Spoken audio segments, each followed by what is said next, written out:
prends aujourd'hui à témoin contre vous le ciel et la terre. J'ai mis devant toi la vie et la mort, la bénédiction et la malédiction. Choisis la vie afin que tu vives, toi et ta postérité. Qui de vous deux peut me donner la référence de ce verset? Deutéronome 30, verset 19. Deutéronome chapitre 30, verset 19. Choisissez la vie, c'était le conseil de Dieu à nos pères. Mais qu'ont-ils choisi et nous, que choisissons-nous? Bonjour Pierre. Bonjour. Bonjour William. Bonjour Flo. Bienvenue Bonjour à tous Pierre. les deux Merci. Merci. pour cette révision de la leçon numéro 8 du guide de l'école du sabbat. Est-ce que, pour commencer, vous pouvez nous aider à contextualiser ces propos rapportés dans le livre de Deutéronome? Ok. Donc, nous sommes dans le livre de Deutéronome au chapitre 30. C'est un livre où Dieu donne à son peuple une série de promesses, mais aussi de menaces quant à la conduite du peuple par rapport à lui. C'est-à-dire que Dieu, dans ce chapitre tel que rapporté par Moïse, donne au peuple une sorte d'ultimatum, si on va dire ainsi, c'est-à-dire un choix. Il leur dit globalement que je vous propose de m'obéir ou de ne pas m'obéir. Des choix qui sont traduits par la vie et la mort. Et il exhorte le peuple à choisir la vie, tout en lui disant que s'il fait un choix contraire, voici à quoi il s'expose. Donc, c'est des promesses et des menaces, on va dire ainsi. Tu appelles ça menace, on y reviendra. Quand on prend l'exemple d'Adam et Ève, on voit bien que le choix était libre, parce qu'effectivement, malgré la recommandation déjà de Dieu, malgré son conseil, les premiers êtres n'ont pas fait le bon choix. Et nous, à quel moment est-ce qu'on sait qu'on a fait le bon choix entre la vie et la mort et qu'on ne se retrouve pas dans le texte de Proverbe 14, 12 qui dit, par exemple, parfois un homme estime sa conduite droite alors que son issue, c'est la ruine. À quel moment on sait qu'on a fait le choix de la vie ou de la mort? C'est une question très pertinente parce que si nous retournons à Adam et Ève, si on peut dire Adam et Ève souffraient d'aucun manquement. Ils avaient tout dans le jardin. Donc on peut estimer qu'ils avaient une vie aisée. Mais en l'espace d'un seul moment, ils se sont détournés de la parole de Dieu. Et nous devons nous rappeler que nous sommes dans un conflit cosmique entre le bien et le mal. Dans Deutéronome 30, 19, nous avons un choix à faire. Ça appelle à notre conscience et à la notion de Dieu du libre arbitre. Nous sommes responsables de ce que nous faisons. Donc, au moment où nous sommes loin de Dieu, nous sommes dans la mort. C'est comme ça que ça se passe. C'est un choix, soit tu es dans la vie, soit tu es dans la mort. Il n'y a pas de demi-mesure. Donc, quand nous sommes loin de Dieu, malheureusement, nous sommes morts. À vrai dire, cette question d'Adam et Ève me rend un peu perplexe. Si on s'en tient à ce qui a été rapporté dans le livre de la Genèse, effectivement, Adam et Ève, quand ils ont été créés, ils ont été mis dans le jardin d'Éden. Et au centre du jardin, il y avait deux arbres. L'arbre de la connaissance du bien et du mal et l'arbre de vie. S'agissant de l'arbre de la connaissance du bien et du mal, Dieu leur a interdit l'accès et la consommation des fruits de cet arbre. Avec la conséquence que s'ils consommaient ce fruit, ils allaient mourir. Donc, effectivement, là, c'est un choix. Un choix dichotomique. Deux choix. Soit tu le manges, soit tu ne le manges pas. Tu ne le manges pas, tu vis. Tu le manges, tu meurs. On sait ce qui s'est passé par la suite. Ce qui est arrivé, le diable qui a tenté Ève, Ève qui a succombé et qui a entraîné Adam dans sa chute. Mais ça me rend perplexe quant à la notion du consentement. C'est-à-dire que quand on parle de libre arbitre, l'homme doit faire un choix. Mais le choix doit être éclairé dans le sens où il doit avoir connaissance et conscience des conséquences qui découlent du choix qu'il a fait. Donc, ça me rend perplexe. Je me demande, est-ce que Adam connaissait la mort? Parce on sait au début, tout ce que Dieu a créé était bon. La mort a été introduite dans la création après le péché. Donc, moi, cette question, ça me rend perplexe. Toutefois, quand on s'intéresse à l'idée qui est traduite ici, qui est véhiculée, on comprend clairement que, comme dans Deutéronome au chapitre 30, l'existence de l'homme sur la terre est sujet à l'exercice de ce libre arbitre, où il doit choisir entre la vie éternelle ou la mort éternelle. Mais c'est pour ça que je pose la question, parce que là, on a un exemple, effectivement, il faut connaître les conséquences qui découlent de nos choix. Mais nous donc, comment est-ce qu'on sait quand on a fait le choix de la vie éternelle Très ou de bien. la mort éternelle? Donc, si on se suivant ce qui est dit, c'est-à-dire que le Christ, qui est le chemin, la vérité et la vie, tel qu'il le dit, il nous dit que si on l'aime, nous devons faire quoi? Garder ses commandements.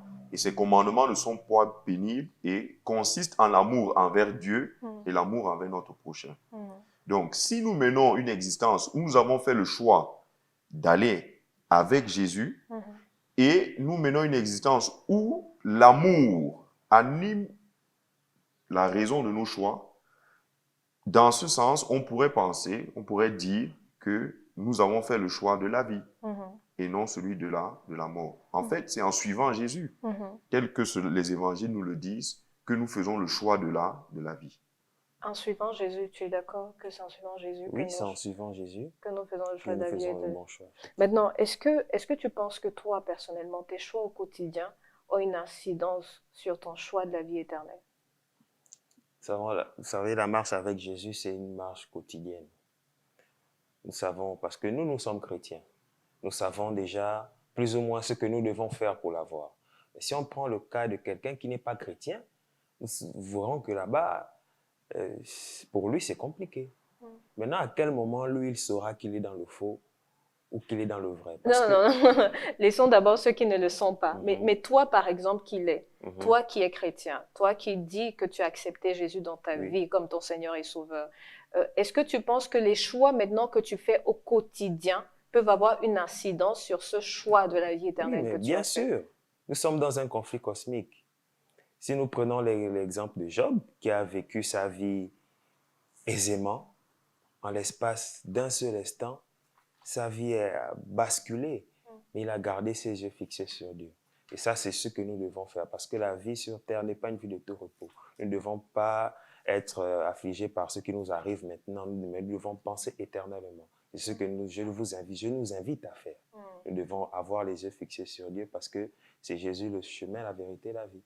Donc nous devons avoir nos yeux sur lui.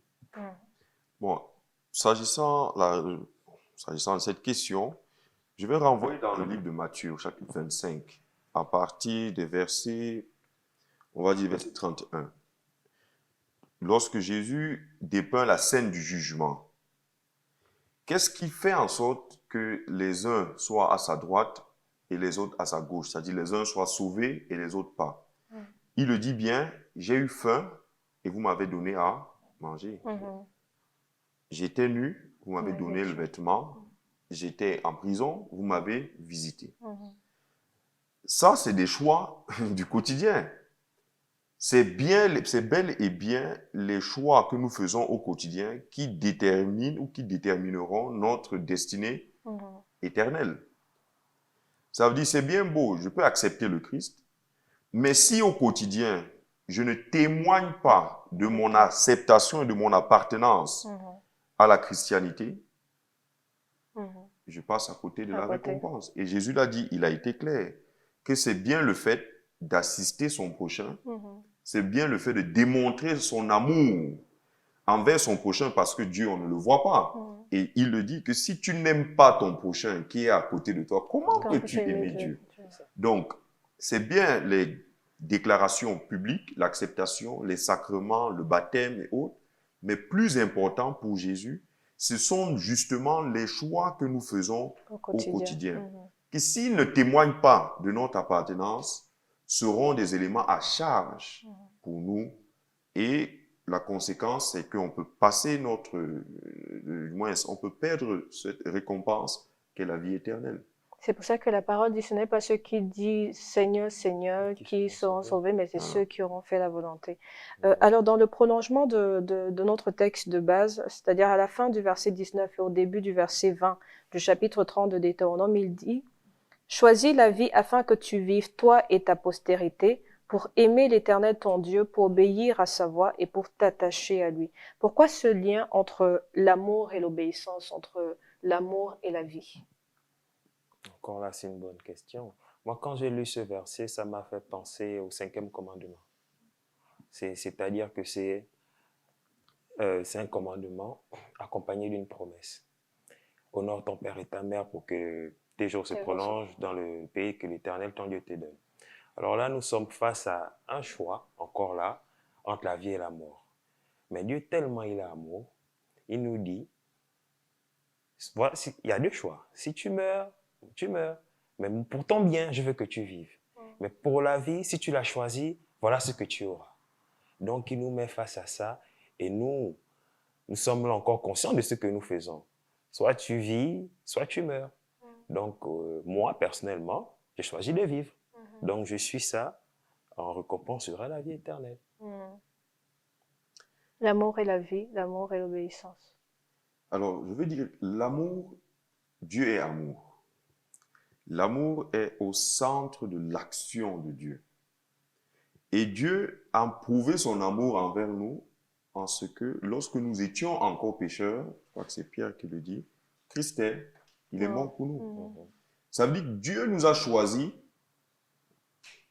avant de nous mettre devant le choix de le choisir lui.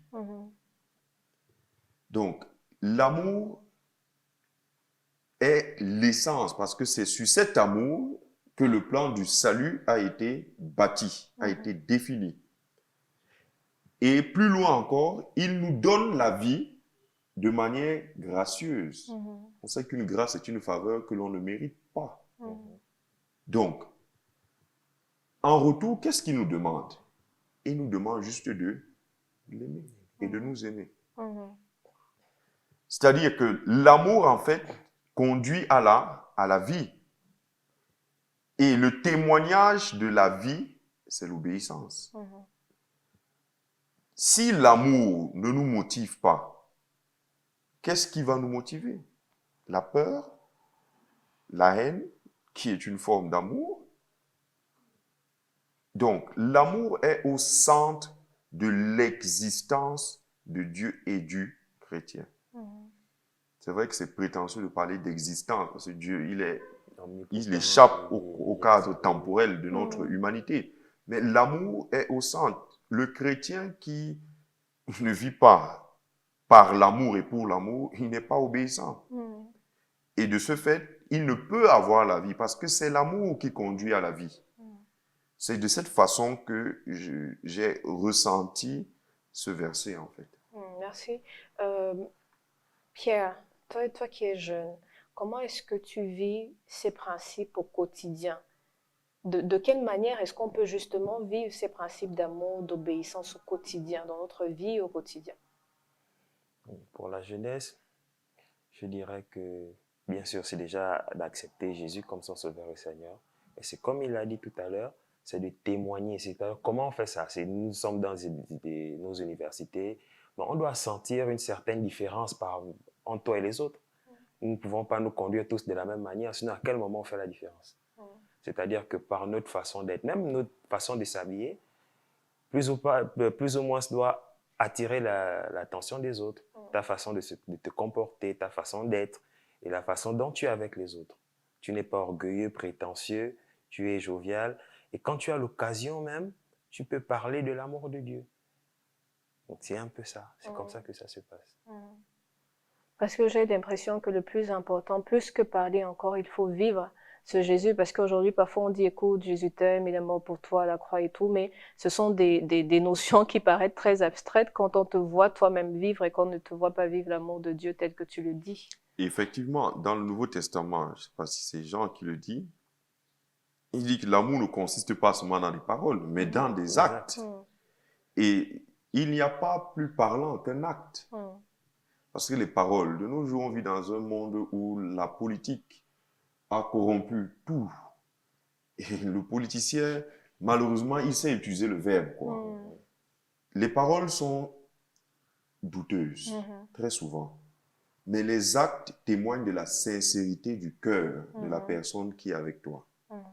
Il ne sert à rien de parler aux gens de Dieu si la manière dont tu es avec ces personnes ne témoigne pas, ne reflète pas l'idée que tu veux véhiculer. Il serait même prudent et peut-être mieux de ne pas parler, mais de plus démontrer autour de toi que tu es quelqu'un qui aime. Et l'amour, on ne peut pas l'ignorer. C'est-à-dire quand tu vis de façon aimante avec les gens, tu es bienveillant, tu souris, tu ne dis pas de mauvaises paroles aux gens, tu réconfortes, tu exhortes, tu consoles. Quand tu vis ainsi avec les gens, même au milieu, que ce soit dans ton lieu, si tu fais des études à l'école, que ce soit dans ton milieu professionnel, tu es quelqu'un d'affable, de bienveillant. Tu sais écouter et donner de l'aide quand la personne va vers toi. Parce que la Bible dit, ne te détourne pas de ton frère qui veut soit emprunter de toi ou qui est miséreux.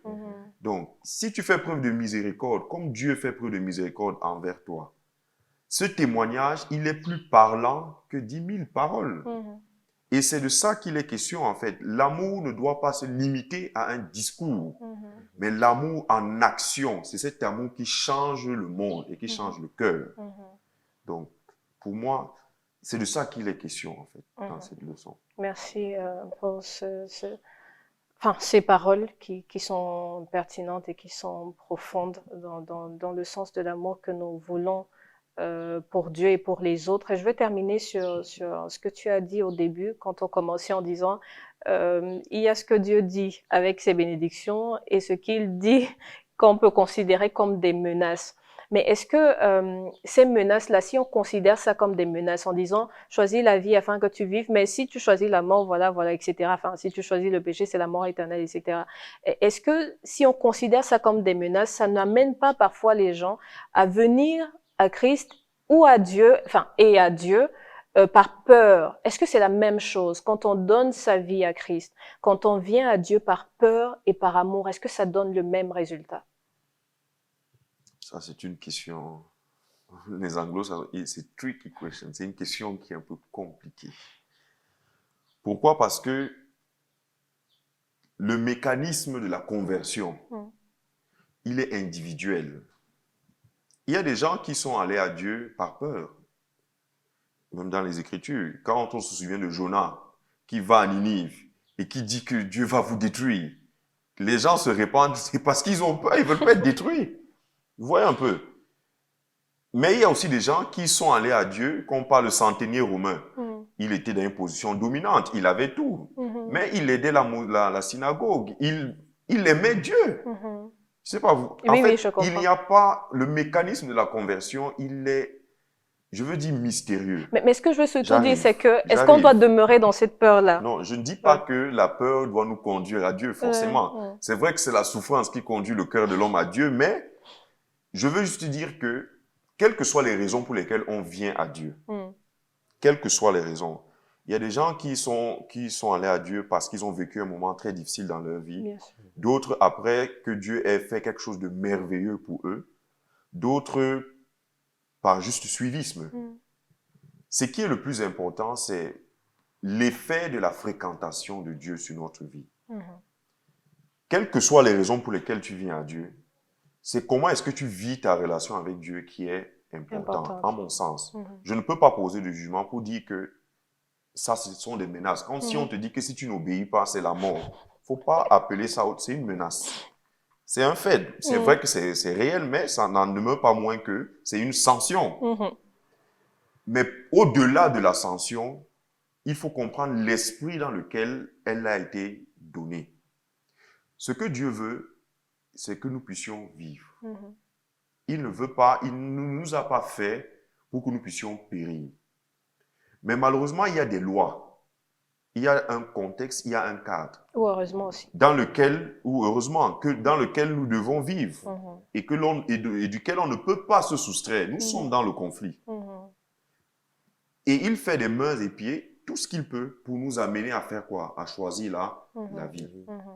Et quand on fréquente Dieu, quand on le cherche, quand on vit avec Dieu, notre existence, si elle est sincère, cette recherche, elle change forcément. Et elle ne nous change pas que nous, mais on change aussi les gens autour de nous, ne serait-ce que de par la manière dont on se comporte, par nos interactions avec ces personnes-là. Donc, pour moi, je ne veux pas m'arrêter sur les conséquences du choix de la mort. Je veux juste dire que Dieu nous aime et tout ce qu'il veut, c'est que nous puissions vivre.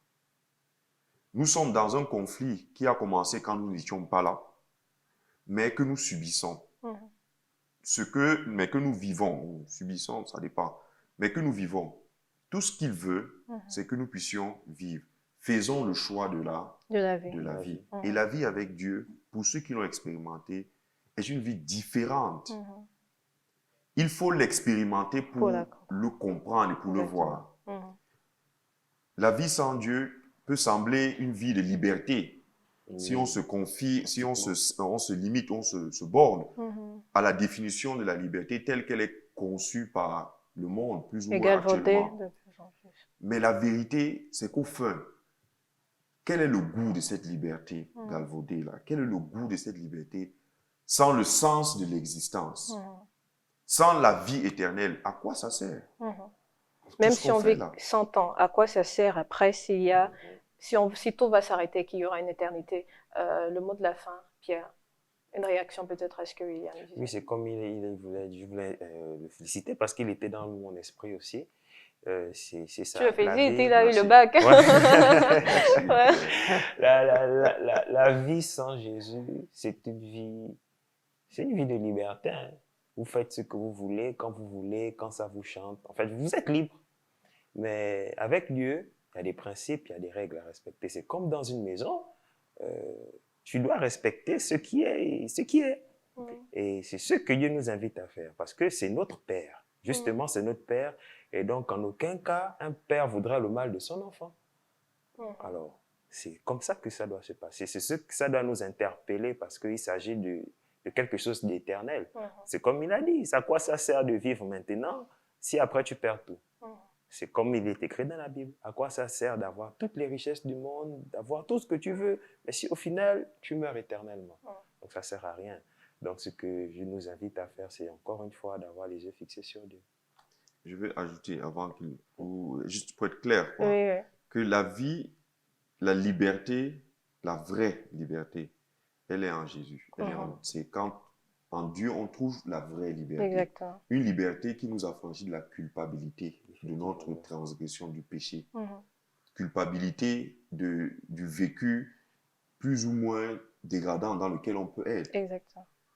La vie sans Dieu, c'est une liberté, certes, mais une liberté qui est sujette à d'autres contraintes morales. Très important. Or, avec Dieu, on peut se décharger de tous nos fardeaux, de tout ce qui nous empêche d'avancer. Et trouver en l'esprit et en son amour une force, une énergie nouvelle, une restauration de notre force, de notre volonté. C'est très important de terminer là-dessus. Vous connaîtrez la vérité et la vérité vous affranchira. Ce que Dieu nous donne comme recommandation, en réalité, quand on a expérimenté l'amour de Dieu, on se rend compte que c'est pour notre bien et c'est ça qui nous donne la véritable liberté. Et je vais rappeler ces mots que William a eu à dire. Dieu nous aime et il veut que nous puissions vivre. C'est le plus important. Et si on pense qu'on est en difficulté, on pense qu'on a besoin de cette liberté, de cette vraie liberté et de cet amour, eh bien, allons à Dieu et il nous donnera ce dont on a besoin. Merci William, merci Pierre d'avoir eu cet échange avec nous. Merci à vous de nous avoir suivis. On se quitte sur ce clin d'œil, celui de Thierry. Voilà, son regard, sa pensée sur la leçon de cette semaine. Merci et à la semaine prochaine, par la grâce de Dieu. Il y avait un pasteur qui était invité à une cérémonie où il y avait de grands intellectuels, de grands hommes de la société qui étaient réunis. Et pendant la cérémonie, le pasteur a donné un court message qui en fait parlait des choix que nous faisons aujourd'hui, qui ont des conséquences demain. Et à la fin de son sermon, il y a deux personnalités qui l'ont approché, qui lui ont dit, pasteur, où étais-tu pendant toutes ces années? Parce que si j'avais fait les bons choix au bon moment, aujourd'hui, ma vie ne serait pas ce qu'elle est aujourd'hui. Ce message nous est adressé à nous aujourd'hui également, parce que la vie est faite de choix. Et Dieu nous a donné le libre arbitre afin que nous puissions être ces personnes-là qui font des choix de façon indépendante et sans pression de qui que ce soit. Alors aujourd'hui, il nous est demandé de faire des choix, de bons choix, car c'est eux qui détermineront notre futur sur la terre et notre vie au-delà. Merci.